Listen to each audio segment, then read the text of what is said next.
If your private pilot Checkride is coming up, or you're just looking to bone up on your general knowledge, we've got a terrific resource for you at Flight Insight. This is our private Checkride at a glance document. It's a 10-page PDF that you can get delivered to your inbox for free by following the link here or in the description and comments. It's also now an official part of our full Private Pilot Online Ground School, so students of that course have access to it through the course page. The way it's set up is designed to mirror the flow of the private pilot oral or ground portion of the Checkride. Let's go through a little bit of the content, and I encourage you to grab a copy and use it for your own studying.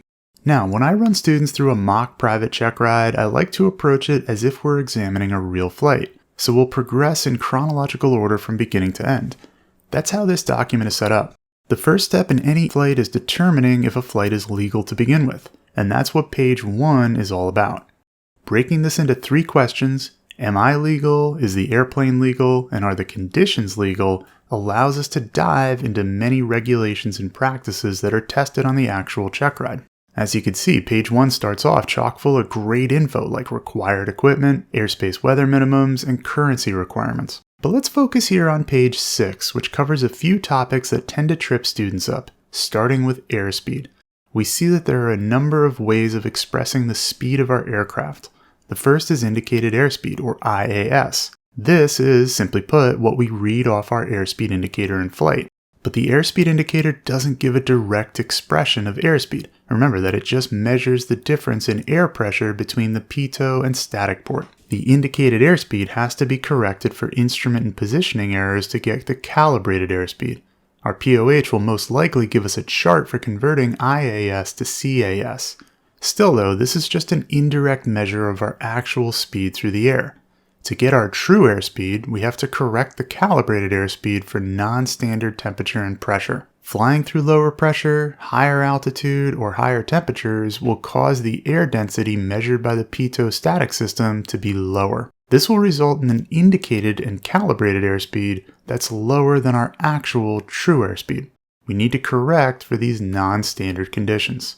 There are ways to perform this correction both with our flight computers or with the instrumentation in the cockpit, but as an example, if we're going 120 knots calibrated at 5,000 feet in standard conditions, in other words the altimeter is 2992 and the outside air temp is 5 Celsius, the less dense air will mean that our true airspeed will be greater than the 120 calibrated airspeed. It'll in fact be 130 knots. And if we're at 8,000 feet, still in standard conditions, the same calibrated airspeed will mean we're at 135 knots true. As air gets less dense, true airspeed goes up. Now for cross-country purposes, what we're really concerned with is ground speed, the speed with which we get from point A to point B. This is our true airspeed plus or minus a tail or headwind component.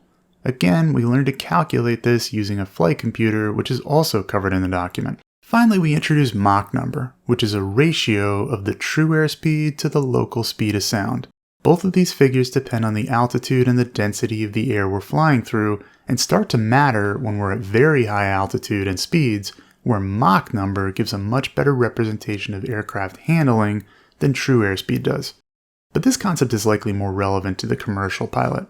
Over on the right, we look at V-speeds. An important thing to note about V-speeds is that they're expressed in indicated, not true airspeed, because they relate to how fast the aircraft feels it's going through the air, not how fast it's actually going through it.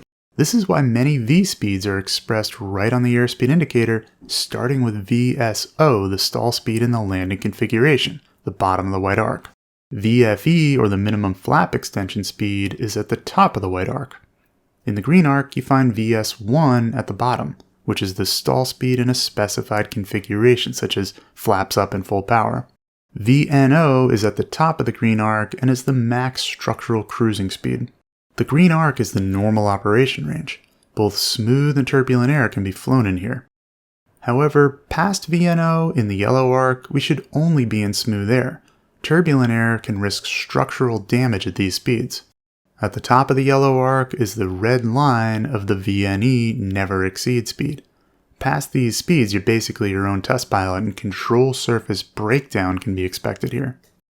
Important V-speeds not shown on the indicator are VA, maneuvering speed, and VX and VY, the best angle and rate of climb, which we also dive into elsewhere in the document. So the document walks through all the rest of the knowledge you need in a way that's logical to the flow of a normal flight.